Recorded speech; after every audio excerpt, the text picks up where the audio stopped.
नमस्कार। दोपहर समाचार में आपका स्वागत है।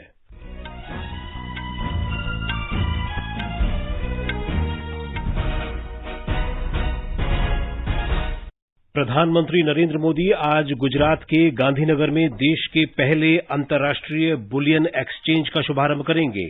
वे वहां विभिन्न परियोजनाओं का शुभारंभ और शिलान्यास करेंगे। श्री मोदी ने तमिलनाडु के चेन्नई में अन्ना विश्वविद्यालय के 42वें दीक्षांत समारोह को संबोधित किया। कहा, पूरा विश्व भारत की युवा शक्ति को आशा भरी दृष्टि से देख रहा है। गृह मंत्री अमित शाह राष्ट्रीय शिक्षा नीति के 2 वर्ष पूरे होने के अवसर पर आज नई दिल्ली में शिक्षा क्षेत्र से संबंधित अनेक पहल की शुरुआत करेंगे। संसद की कार्यवाही राष्ट्रपति द्रौपदी मुर्मू के बारे में कांग्रेस नेता अधीर रंजन चौधरी की कथित आपत्तिजनक टिप्पणी पर हंगामे के कारण दिन भर के लिए स्थगित।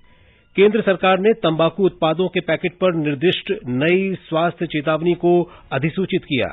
अमेरिका के राष्ट्रपति जो बाइडेन और चीन के राष्ट्रपति शी चिनफिंग के बीच ताइवान और अन्य मुद्दों पर बातचीत हुई।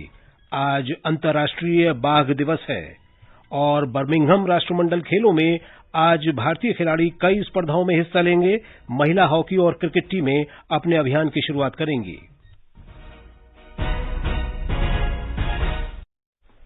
दोपहर समाचार में मनोज के साथ मैं Vishal Sharma.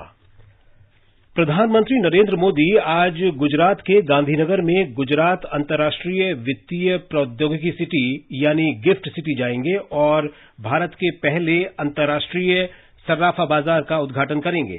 Shri Modi national stock exchange, अंतर्राष्ट्रीय वित्तीय सेवा केंद्र और सिंगापुर एक्सचेंज कनेक्ट का शुभारंभ करेंगे और गिफ्ट सिटी में अंतर्राष्ट्रीय वित्तीय केंद्र प्राधिकरण मुख्यालय की आधारशिला रखेंगे। केंद्रीय गृह मंत्री अमित शाह और वित्त मंत्री निर्मला सीतारामन भी इस आयोजन में शामिल होंगे। ब्यौरा हमारी संवाददाता से। India international bullion exchange NSC SGS connect के शुभारंभ और आईएफएससीए के नए भवन की आधारशिला रखने के अलावा प्रधानमंत्री नरेंद्र मोदी की उपस्थिति में आज गिफ्ट सिटी में कई विभिन्न पहलों की शुरुआत की जाएगी। Deutsche bank, JP Morgan Chase bank और एमएफजी बैंक सहित 3 प्रमुख अंतर्राष्ट्रीय बैंक आज गिफ्ट सिटी के आईएफएससी बैंकिंग इकाइयों में भारत में अपने परिचालन की शुरुआत की घोषणा करेंगे। इसके अलावा आज गिफ्ट सिटी में न्यू डेवलपमेंट बैंक के भारतीय क्षेत्रीय कार्यालय की भी स्थापना की जाएगी। प्रधानमंत्री नरेंद्र मोदी की उपस्थिति में आईएफएससीए और सिंगापुर, लग्जमबर्ग, कतर और स्वीडन के नियामक प्राधिकरणों के बीच समझौता ज्ञापन पर भी हस्ताक्षर किए जाएंगे। अपर्णा खून, आकाशवाणी समाचार, गांधीनगर। प्रधानमंत्री ने कहा है कि पूरा विश्व देश के युवाओं की ओर आशा भरी दृष्टि से देख रहा है। चेन्नई में आज अन्ना विश्वविद्यालय के 42वें दीक्षांत समारोह को संबोधित करते हुए श्री मोदी ने देश के युवाओं के बारे में स्वामी विवेकानंद के शब्दों का उल्लेख किया। उन्होंने कहा कि युवा देश के विकास वाहक हैं और भारत को विश्व के विकास का वाहक माना जाता है।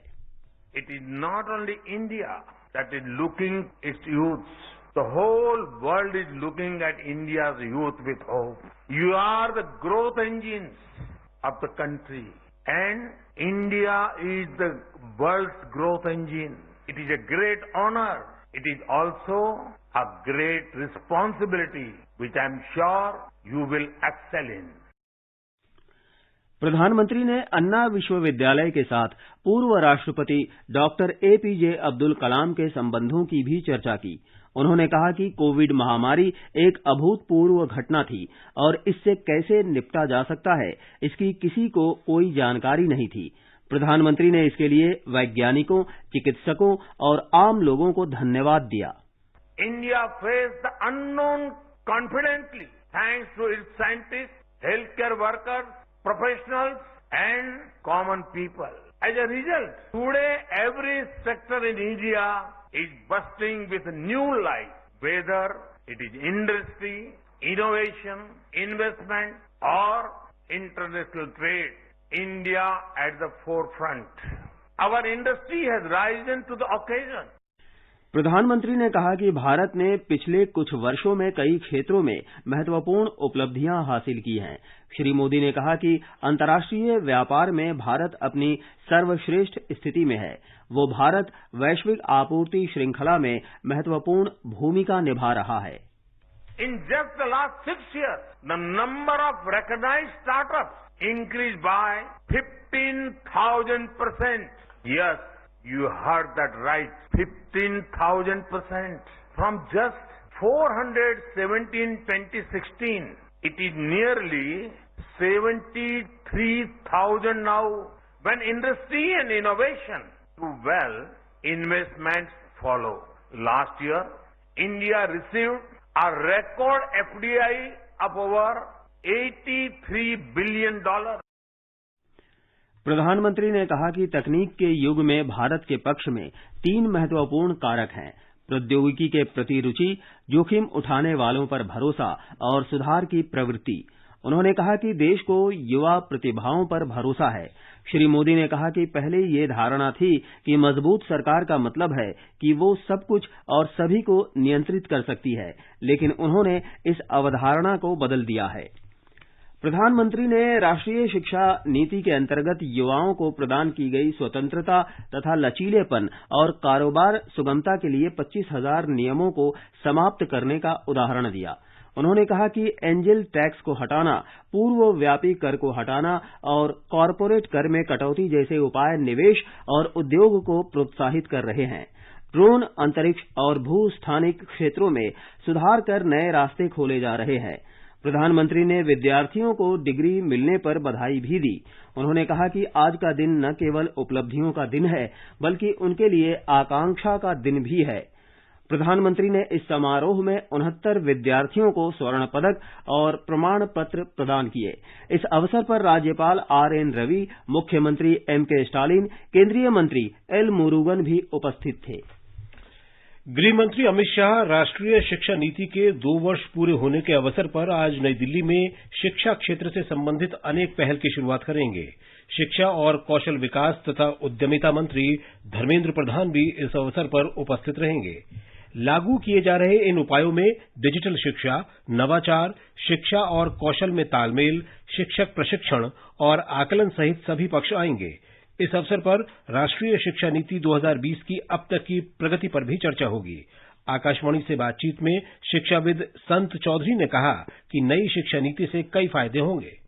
जैसा कि सर्वविदित है कि हमारे माननीय प्रधानमंत्री जी श्री नरेंद्र मोदी जी के मार्गदर्शन में जो नई शिक्षा नीति लागू करने के लिए प्रयास किए जा रहे हैं, वो बहुत ही आवश्यक था। हमारे युवाओं के लिए, शिक्षकों के लिए, छात्रों के लिए ये बहुत ही आवश्यक था कि नई शिक्षा नीति लागू किया जाए। नई मार्गदर्शन के रूप में कार्य करेगा। हमारे कल्याण के लिए नई शिक्षा नीति एक बहुत ही वरदान साबित होगा, जैसा मैं समझता हूँ। पिछले 2 वर्षों में नई शिक्षा नीति लागू करने के लिए अनेकों कार्यक्रम किए गए हैं। मैं उम्मीद करता हूं कि माननीय प्रधानमंत्री श्री नरेंद्र मोदी जी एवं हमारे शिक्षा मंत्री श्री धर्मेंद्र प्रधान जी के मार्गदर्शन में पूरा देश के सभी शिक्षाविद इसमें अपना सहयोग देंगे और नई शिक्षा नीति लागू करने के लिए अपनी वचनबद्धता को दर्शाएंगे। ये समाचार हमारी वेबसाइट newsonair.com/hindi और हमारे mobile app news on AIR पर भी उपलब्ध हैं। सुनो ना, हाँ? सोच रहा हूँ अपना बिजनेस क्यों न बढ़ा लूं। तो रोका किसने है? हाँ? रोका तो किसी ने नहीं, पर समझ नहीं आ रहा कि मदद किससे मांगूं। मुझसे। तुमसे? तो अच्छा बताओ फिर। आकाशवाणी है ना, मैंने सुना है उसका नेटवर्क देश भर में फैला है। पर उससे मेरा क्या फायदा? देखो, फायदा है। जिस शहर में चाहो विज्ञापन की मदद से उपभोक्ताओं तक पहुंच जाओ। पर अब ये भी तो बता दो कि आकाशवाणी से संपर्क कैसे करूं? बहुत आसान है, मैं बताती हूँ। नंबर नोट करो, 870-001-4242। ओह, 870-001-4242। लो अभी फोन लगाता हूँ 870-001-4242 पर।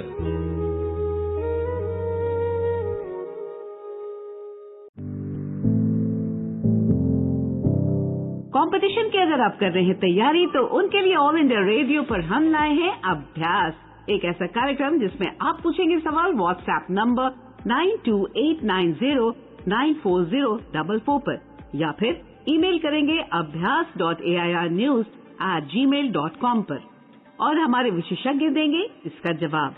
आपका अभ्यास, हमारा प्रयास।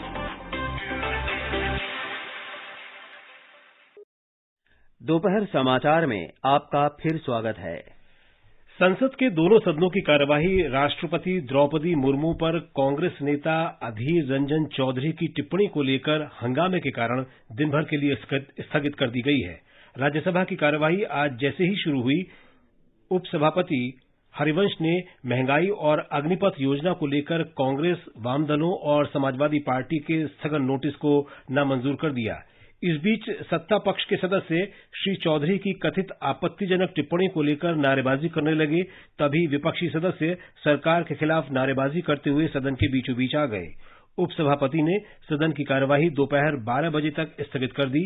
कार्यवाही फिर शुरू होने पर सत्ता पक्ष के सदस्यों ने श्री चौधरी की टिप्पणी के लिए कांग्रेस अध्यक्ष सोनिया गांधी की माफी की मांग करते हुए नारेबाजी की।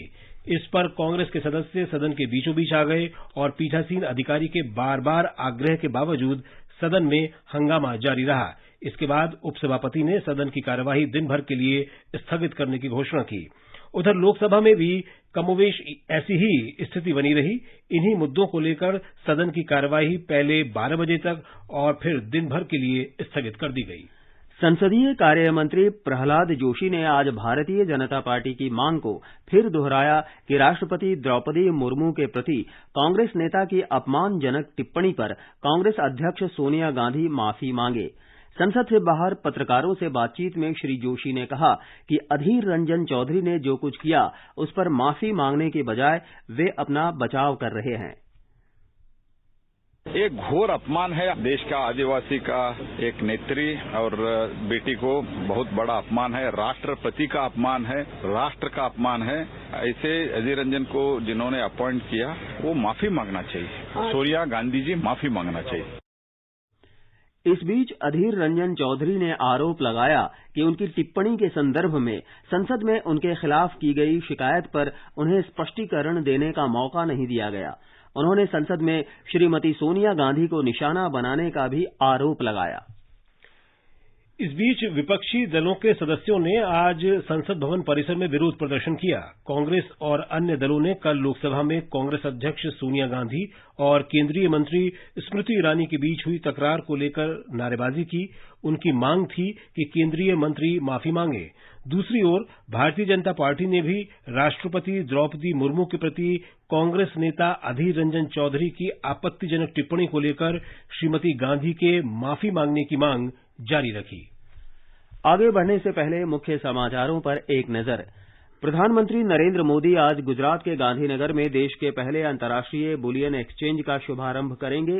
वे वहां विभिन्न परियोजनाओं का शुभारंभ और शिलान्यास करेंगे। श्री मोदी ने तमिलनाडु के चेन्नई में अन्ना विश्वविद्यालय के 42वें दीक्षांत समारोह को संबोधित किया। कहा, पूरा विश्व भारत की युवा शक्ति को आशा भरी दृष्टि से देख रहा है। गृह मंत्री अमित शाह राष्ट्रीय शिक्षा नीति के 2 वर्ष पूरे होने के अवसर पर आज नई दिल्ली में शिक्षा क्षेत्र से संबंधित अनेक पहल की शुरुआत करेंगे।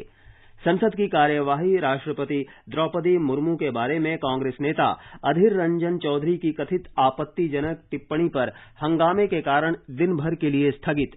केंद्र सरकार ने तंबाकू उत्पादों के पैकेट पर निर्दिष्ट नई स्वास्थ्य चेतावनी को अधिसूचित किया। अमेरिका के राष्ट्रपति जो बाइडेन और चीन के राष्ट्रपति शी चिनफिंग के बीच ताइवान और अन्य मुद्दों पर बातचीत हुई। आज अंतर्राष्ट्रीय बाघ दिवस है और बर्मिंघम राष्ट्रमंडल खेलों में आज भारतीय खिलाड़ी कई स्पर्धाओं में हिस्सा लेंगे। महिला हॉकी और क्रिकेट टीमें अपने अभियान की शुरुआत करेंगी। अब हर घर की छत पर शान से फहरेगा तिरंगा।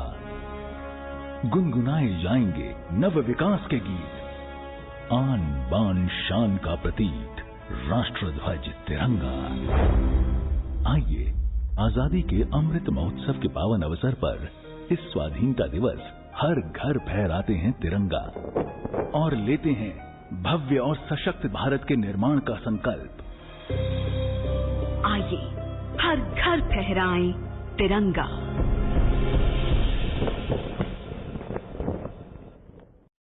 आयुष्मान भारत कार्यक्रम के अंतर्गत जून के अंत तक देश में 1,20,000 स्वास्थ्य केंद्र काम कर रहे हैं। स्वास्थ्य और परिवार कल्याण मंत्री डॉक्टर मनसुख मांडविया ने लोकसभा में एक लिखित उत्तर में ये जानकारी दी। उन्होंने बताया कि केंद्र सरकार राज्यों और केंद्र शासित प्रदेशों के 1,50,000 उप स्वास्थ्य केंद्रों और ग्रामीण तथा शहरी प्राथमिक स्वास्थ्य केंद्रों को और बेहतर बनाने के लिए हर संभव मदद कर रही है। स्वास्थ्य मंत्रालय ने सभी तंबाकू उत्पादों के पैकेट पर निर्दिष्ट नई स्वास्थ्य चेतावनी को अधिसूचित किया है। संशोधित नियम इस साल 1 दिसंबर से लागू होंगे। मंत्रालय ने कहा कि 1 दिसंबर 2022 को या उसके बाद निर्मित या आयात या पैक किए गए सभी तंबाकू उत्पादों पर पाठ्य स्वास्थ्य चेतावनी के साथ तंबाकू दर्दनाक मौत का कारण है की छवि प्रदर्शित होगी। राष्ट्रव्यापी टीकाकरण अभियान के तहत अब तक 203 करोड़ 60 लाख से अधिक कोविड रोधी टीके लगाए जा चुके हैं। स्वास्थ्य मंत्रालय ने कहा है कि कल 38,63,000 से अधिक टीके लगाए गए। स्वस्थ होने की दर 98.48% है। पिछले 24 घंटे में 22,000 से अधिक लोग ठीक हुए। इस दौरान 20,000 से ज्यादा लोग नए मामलों की पुष्टि हुई। अब तक 4,33,09,484 लोग स्वस्थ हो चुके हैं। आकाशवाणी का समाचार सेवा प्रभाग आज रात 9:30 बजे स्वास्थ्य और आरोग्य पर फोन इन कार्यक्रम प्रसारित करेगा। कार्यक्रम में कोविड कार्य समूह के अध्यक्ष doctor N.K. Arora monkey pox और कोविड की एहतियाती डोज से संबंधित प्रश्नों के उत्तर देंगे। श्रोता हमारे विशेषज्ञ से टेलीफोन नंबर पर 01123421230 और 01123421764 पर सवाल पूछ सकते हैं। श्रोता अपने प्रश्न #AskAIR से हमारे Twitter handle @AIR News Alerts पर भी भेज सकते हैं। कार्यक्रम का सीधा प्रसारण FM गोल्ड और अतिरिक्त मीटरों पर किया जाएगा। चीन के राष्ट्रपति शी चिनफिंग और अमेरिका के राष्ट्रपति जो बाइडेन ने कल ताइवान सहित कई मुद्दों पर फोन पर बातचीत की। मीडिया खबरों के अनुसार दोनों नेताओं ने ताइवान के मुद्दे पर एक दूसरे को आगाह किया। श्री बाइडेन ने श्री चिनफिंग को बताया कि अमेरिका ताइवान के दर्जे में चीन की ओर से एकतरफा बदलाव किए जाने का सख्त विरोधी है। उन्होंने कहा कि ताइवान के मुद्दे पर अमेरिका की नीति में कोई बदलाव नहीं हुआ है। दोनों नेताओं ने जलवायु परिवर्तन और स्वास्थ्य सुरक्षा सहित कई मुद्दों पर भी विचार विमर्श किया। आज अंतर्राष्ट्रीय बाघ दिवस है। प्रधानमंत्री मोदी ने बाघों की रक्षा के लिए सक्रिय रूप से काम कर रहे सभी लोगों की सराहना की है। एक ट्वीट में श्री मोदी ने कहा कि भारत में 75,000 वर्ग किलोमीटर में 52 बाघ अभयारण्य हैं। उन्होंने कहा कि बाघ संरक्षण में स्थानीय समुदायों को शामिल करने के लिए अभिनव उपाय किए जा रहे हैं। पर्यावरण, वन और जलवायु परिवर्तन मंत्री भूपेंद्र यादव ने इस दिवस पर प्रसन्नता व्यक्त करते हुए कहा है कि राष्ट्रीय बाघ संरक्षण प्राधिकरण के प्रयासों से 2014 से 2018-19 की अवधि में देश में बाघों की संख्या लगभग दोगुनी हो गई है। उन्होंने कहा कि देश में बाघ अभयारण्यों की संख्या 9 से बढ़कर 52 हो गई है। राष्ट्रमंडल खेलों की शुरुआत कल बर्मिंघम के अलेक्जेंडर स्टेडियम में भव्य रंगारंग कार्यक्रम के साथ हुई। इन खेलों में 111 पुरुष और 104 महिला खिलाड़ियों सहित कुल 215 भारतीय खिलाड़ी 15 खेल स्पर्धाओं में अपनी चुनौती पेश करेंगे। ज्यादा जानकारी खेल डेस्क से।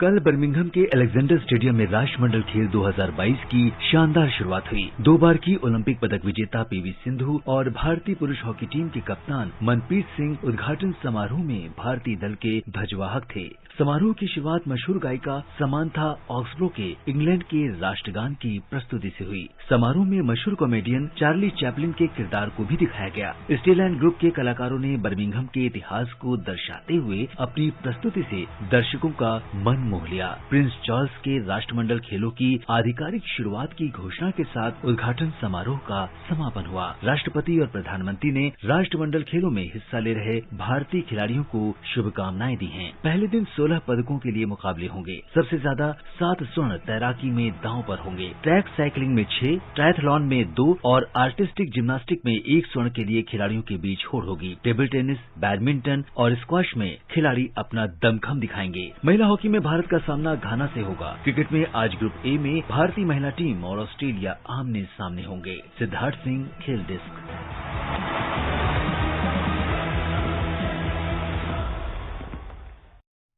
राष्ट्रपति द्रौपदी मुर्मू और प्रधानमंत्री नरेंद्र मोदी ने राष्ट्रमंडल खेलों के लिए भारतीय दल को शुभकामनाएं दी हैं।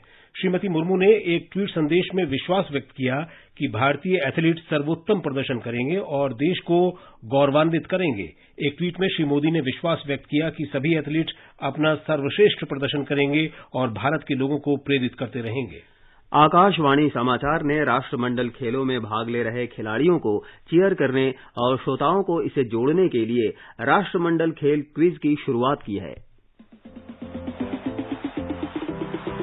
सुनिए राष्ट्रमंडल खेल क्विज आकाशवाणी समाचार के साथ रोजाना शाम 7:20 पर। इसमें हिस्सा लेने के लिए आपको देना है कॉमनवेल्थ गेम्स पर पूछे गए एक आसान सवाल का जवाब। आप अपना जवाब ईमेल कर सकते हैं। पता है airsportscan@gmail.com।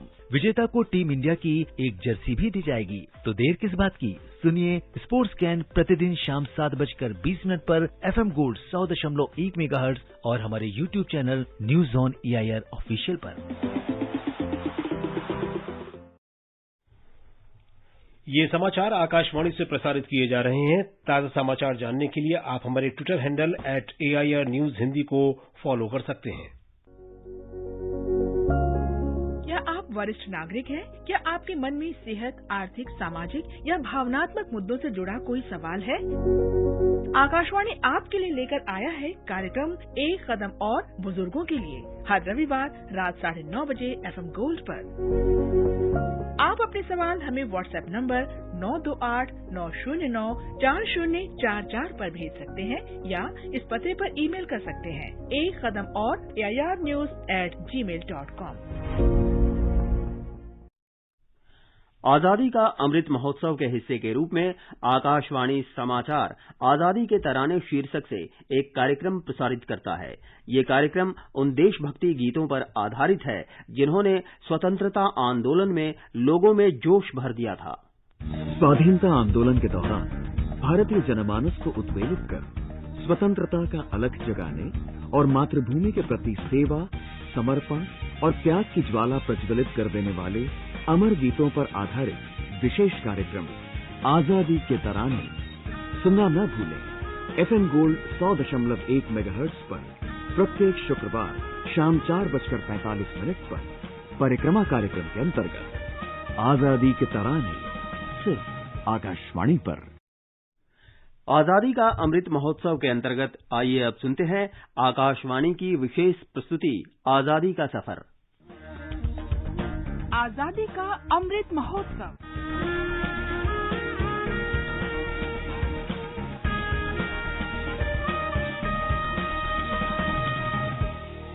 आजादी का सफर आकाशवाणी समाचार के संग एक राष्ट्र का उदय।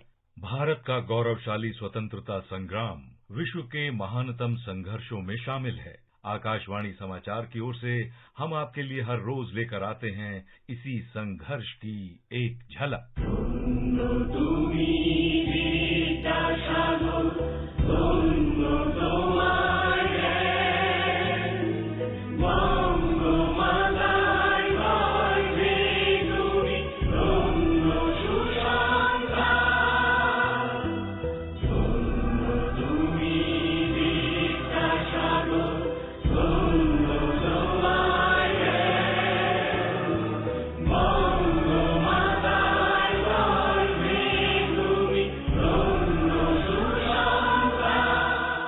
आज की कड़ी में हम शिक्षाविद और समाज सुधारक ईश्वर चंद्र विद्यासागर को याद कर रहे हैं।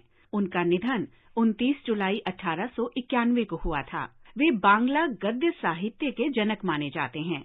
ईश्वर चंद्र विधवा पुनर्विवाह के प्रमुख समर्थक थे। उन्हीं के कारण विधवा पुनर्विवाह अधिनियम 1856 अस्तित्व में आया।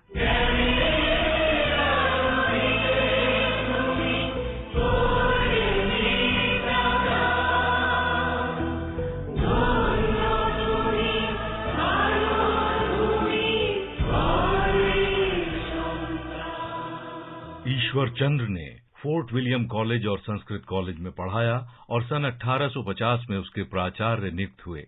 प्राचार्य के रूप में ईश्वर चंद्र ने संस्कृत कॉलेज के कार्यों में महत्वपूर्ण परिवर्तन किए। उन्होंने जाति की बाधाएं हटाई और वहां सभी के लिए पढ़ाई के द्वार खोल दिए। संस्कृत कॉलेज के आधुनिकीकरण और बालिकाओं के लिए विद्यालयों के अतिरिक्त शिक्षा में उनका सर्वाधिक महत्वपूर्ण योगदान था। इस बदलाव के लिए उन्होंने स्वयं ही पाठ्य पुस्तकें लिखी थीं। 1851 में उनका लिखा हुआ वर्ण परिचय प्रकाशित हुआ। वर्ण परिचय से पहले आरंभिक शिक्षा के लिए ऐसी कोई मॉडल रीडर पुस्तक नहीं थी। वर्ण परिचय की तरह तब तक बांग्ला भाषा में संस्कृत व्याकरण भी नहीं था। 1851 में ही उन्होंने अपनी पुस्तक संस्कृत व्याकरण उपक्रमणिका प्रकाशित करवाई। उनकी व्याकरण कौमुदी भी व्याकरण की महत्वपूर्ण पुस्तक थी। ईश्वर चंद्र विद्यासागर आधुनिक भारत में भी ज्ञान का सागर और प्रेरणा का स्रोत बने रहे। आकाशवाणी समाचार की ओर से महान शिक्षाविद और समाज सुधारक ईश्वर चंद्र विद्यासागर को भावभीनी श्रद्धांजलि। मैं जहाँ रहूं जहाँ में याद रहे तू, मैं जहाँ रहूं जहाँ में याद रहे तू, ऐ वतन मेरे वतन। आज हम स्वाधीनता सेनानी अरुणा आसिफ अली को भी याद कर रहे हैं। उनका देहांत 29 जुलाई 1996 को हुआ था। अरुणा गांगुली का जन्म 16 जुलाई 1909 को हरियाणा के कालका में हुआ था। जब अरुणा ने 1928 में स्वाधीनता सेनानी आसफ अली से शादी का फैसला किया तो उन्हें परिवार और समाज के विरोध का सामना करना पड़ा। उन्होंने कांग्रेस के कार्यक्रमों और नमक सत्याग्रह में सक्रिय रूप से भाग लिया। 8 अगस्त 1942 को कांग्रेस के मुंबई अधिवेशन में भारत छोड़ो प्रस्ताव पारित किया गया। भारत छोड़ो आंदोलन का आगाज होते ही सरकार ने बड़े नेताओं को गिरफ्तार कर लिया। युवा अरुणा आसफ अली ने 9 अगस्त को शेष अधिवेशन की अध्यक्षता की और ग्वालियर टैंक मैदान में तिरंगा फहराया। पुलिस ने अधिवेशन के लिए इकट्ठा भीड़ पर गोलीबारी शुरू कर दी। खतरे का सामना बहादुरी से करने के लिए अरुणा को 1942 के आंदोलन की नायिका माना गया।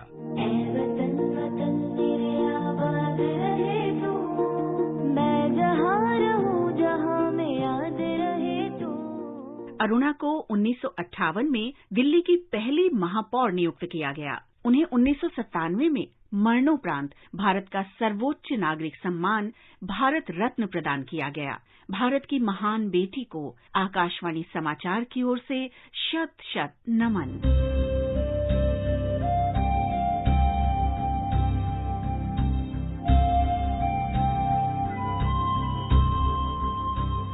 हम आज स्वतंत्रता सेनानी सत्येंद्र कुमार मिश्रा को भी स्मरण कर रहे हैं। उनका जन्म 29 जुलाई 1912 को हुआ था। अंग्रेजों के विरुद्ध गतिविधियों के लिए उन्हें कई बार जेल जाना पड़ा।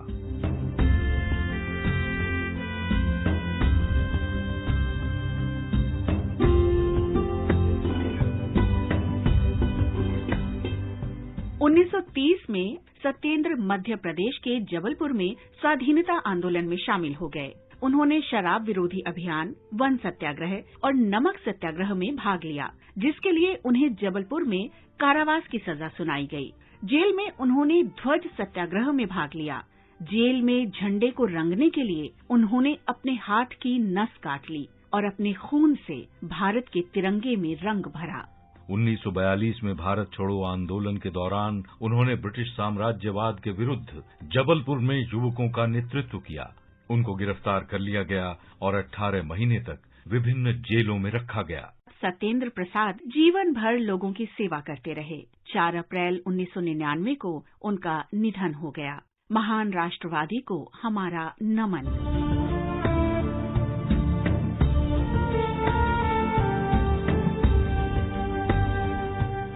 इसके साथ ही आजादी का सफर आकाशवाणी समाचार के संग की आज की ये कड़ी संपन्न होती है।